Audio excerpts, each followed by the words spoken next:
तिस्रा कन्याश जजीरे आकूतर देवहूतिश्च प्रसूति इति विश्रुतः। आकूति, देवहूति और प्रसूति, और दो पुत्र हुए, उत्तानपाद और प्रियव्रत। देवहूति के विवाह के लिए मनु और शत्रुपा वन में गए। कर्दम ऋषि के समीप में जाकर निवेदन किया, प्रभु आप बड़े तपस्वी तेजस्वी महापुरुष हैं, हमारी पुत्री योग्य है क्या? मैं चाहता हूं कि आपके साथ पाणिक ग्रहण हो जाए। कर्दम ऋषि ने नीचे नजर डाली और देखा, वाह योग्य है। क्यों? आसन देने पर भी आसन पर नहीं बैठी। ये होती है पतिव्रता स्त्री। यदि पतिव्रता स्त्री अपने पातिव्रत धर्म का पालन करे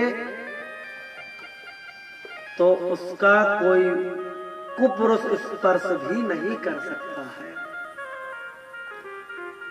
पर महाराज सनातन धर्म में विकृति डालने के लिए बहुत एक भ्रामक प्रचार चल रहा है। हमें पति के साथ सैया पर केवल 2 दिन बैठना चाहिए। बाकी पतिव्रता स्त्री को अपने पति से नीचे आसन पर ही बैठना चाहिए।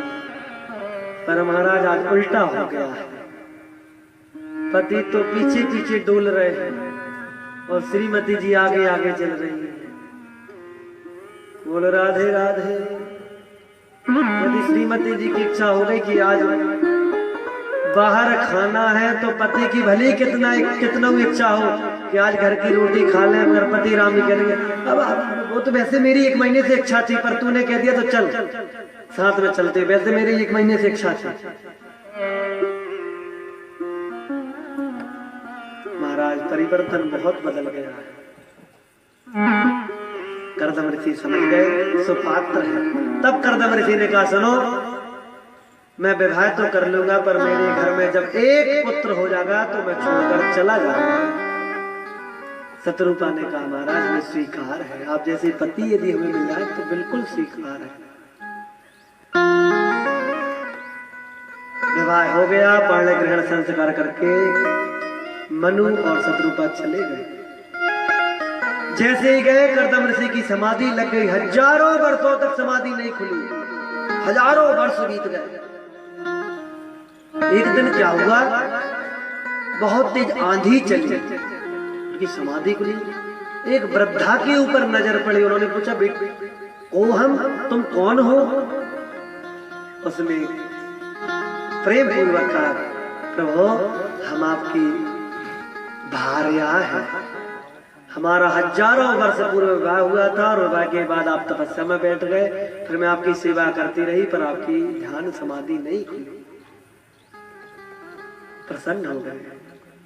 तुष्टो हमद्य तव मान विमान दाया शुश्रूषया परमया परया च भक्त्या। हे देवी हम तो उससे प्रसन्न हो गए। धन्य है ऐसी पत्नी, पति के लिए अपनी आयु व्यर्थ गवा दी। महाराज वो तो सतयुग की बात थी, कलयुग का प्रत्यक्ष प्रमाण हम देते हैं। काशी में जो बनारस है, वाचस्पति मिश्र नाम के ब्राह्मण रहते थे, बड़े विद्वान थे। उनका विवाह भामती नामक पत्नी से हुआ। विवाह तो हो गया, पर जैसे ही विवाह हुआ तो वेदांत लिखने के लिए ऐसी समाधि लग गई, 30-40 वर्ष उनकी समाधि खुली ही नहीं।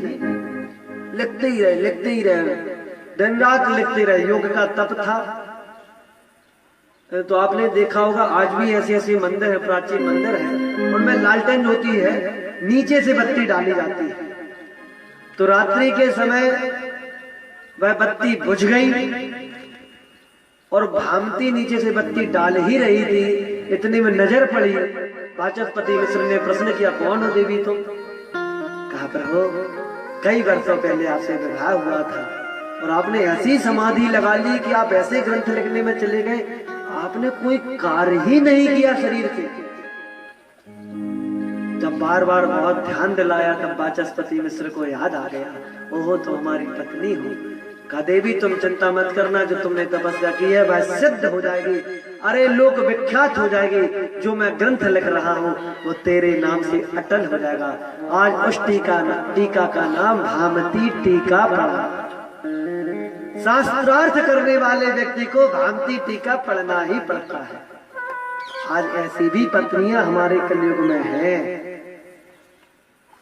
ये कोई सतयुग की बात नहीं है। आज भी भामती टीका पढ़ी जाती है। आप कभी बनारस जाएं तो निश्चित वाचस्पति मिश्र के स्थान का दर्शन जरूर करके आए और अपनी श्रीमती जी को जरूर ले जाके देख, ऐसी ऐसी पत्नियां होती, पर आज पति भी तो वैसे नहीं होते हैं। लेट लौटे तो बताएंगे अरे वो मीटिंग बैठ गई थी, मीटिंग में लेट हो गया।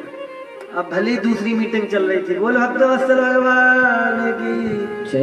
एक कहावत है ना, एक हाथ से ताली नहीं बजती, लगते तो दो ही हाथ है। मगर जो दंपत्ति भगवान के पद का आश्रय ले लेते हैं उनका जीवन सफल हो जाता है।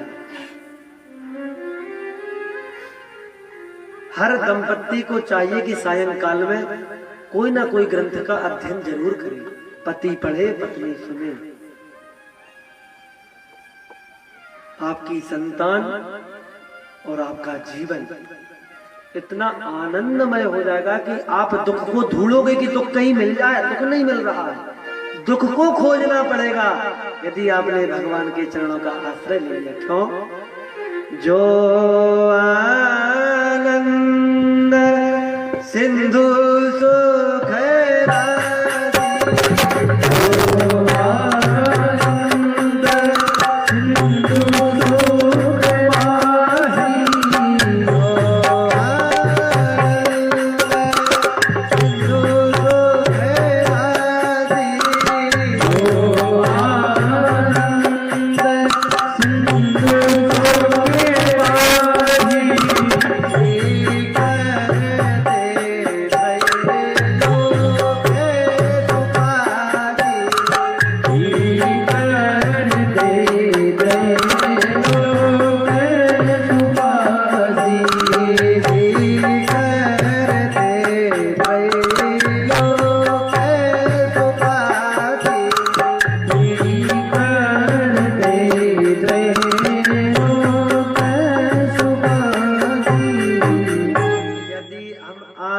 का आश्रय ले लेंगे तो परमानंद की प्राप्ति हो जाएगी। फिर तो हम दुख ढूंढेंगे।